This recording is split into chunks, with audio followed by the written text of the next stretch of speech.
Assalamualaikum warahmatullahi wabarakatuh.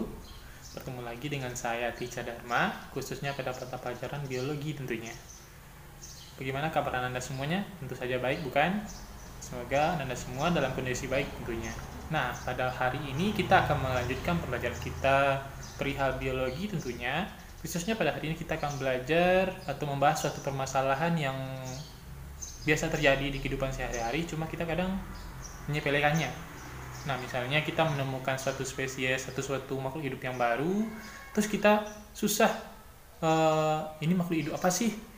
Ini ciri-cirinya seperti apa sih? Karena keterbatasan ilmu tadi, kita susah untuk membedakan makhluk hidup apa ini. Kadang kita juga susah membedakan, ikan hiu itu makhluk ikan atau mamalia? Ikan paus itu ikan atau mamalia? Ataupun ikan lumba-lumba itu ikan atau mamalia? Kadang kita susah untuk membedakannya. Terkhusus misalnya dulu ada berita perihal penampakan makhluk di pedalaman Aceh. Makhluk kerdil yang berlarian ketika seseorang yang membawa motor yang lagi touring masuk ke dalam hutan bertemu suku-suku kerdil. Karena keterbatasan ilmu tadi, kita susah untuk mengidentifikasi makhluk apa yang terdapat di sana. Nah, hari ini kita akan mempelajari perihal bagaimana kita membedakan dan juga mengamati ciri-ciri yang terdapat pada masing-masing individu sehingga kita bisa mengelompokkannya dengan mudah. Tonton terus videonya. Nah, terkhusus permasalahan yang telah Teacher sampaikan di awal tadi perihal terdapatnya sebuah suku kerdil atau makhluk hidup kerdil yang ditemukan beberapa pembawa motor yang menjelajahi hutan dan belum teridentifikasi apa. Nah, karena keterbatasan ilmu tadi, kita perlu mempelajari. Misalnya nanti di alam kita ketemu makhluk hidup ini, kita tidak salah memberikan ilmu perihal makhluk apa hal tersebut. Nah, ilmu yang mempelajari tentang hal ini, ilmu yang mempelajari tentang bagaimana kita melihat makhluk hidup yang berbeda-beda, berkelompok dengan ciri yang masing-masing tersebut, kita kenal dengan ilmu taksonomi. Jadi dalam ilmu biologi ada cabang ilmu biologi yang dikenal dengan ilmu taksonomi, yaitu ilmu mengelompokkan makhluk hidup ke dalam beberapa bentuk berdasarkan ciri pembedanya. Nah, kegiatan kita mengelompokkan ini kita kenal dengan kegiatan mengklasifikasikan. Jadi tujuan dasar kita untuk mengklasifikasikan atau mengelompokkan, jadi dalam tanda kutip klasifikasi itu artinya mengelompokkan. Jadi ada beberapa kumpulan makhluk hidup, terus kita kelompokkan dia berdasarkan kesamaan cirinya. Itu yang dikenal dengan klasifikasi atau pengelompokan. Jadi apa tadi tujuan dasar klasifikasi? Untuk mempermudah manusia mengelompokkan makhluk hidup tadi ke dalam kelompok yang sama atau memiliki ciri persamaan makhluk hidup yang sama.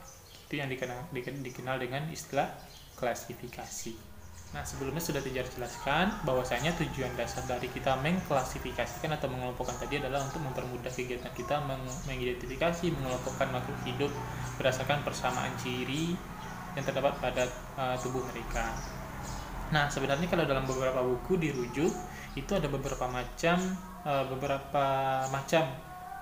tujuan dari klasifikasi tersebut.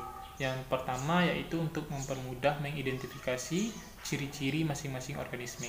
Jadi pertama kita mempermudah untuk mengidentifikasi ciri-ciri masing-masing organisme. Yang kedua, mempermudah mengelompokkan organisme tersebut berdasarkan persamaan cirinya.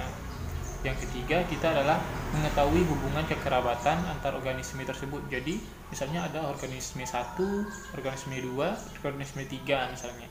Nah, ternyata terdapat persamaan ciri antara organisme 1 dan organisme 2.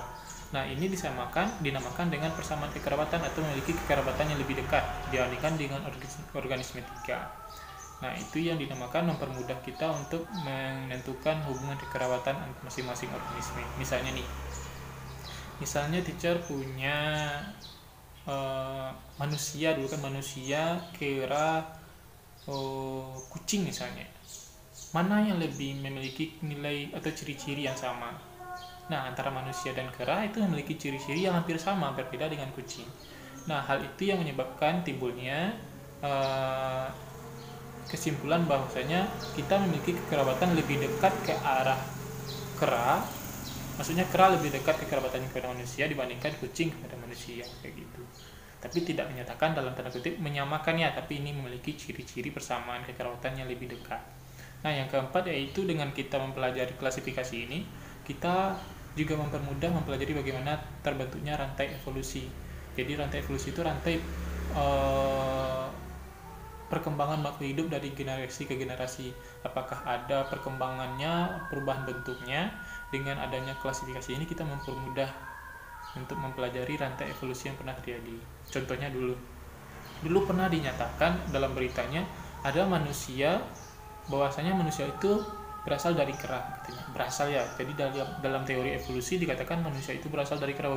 Beberapa ahli dulu nyatakan demikian.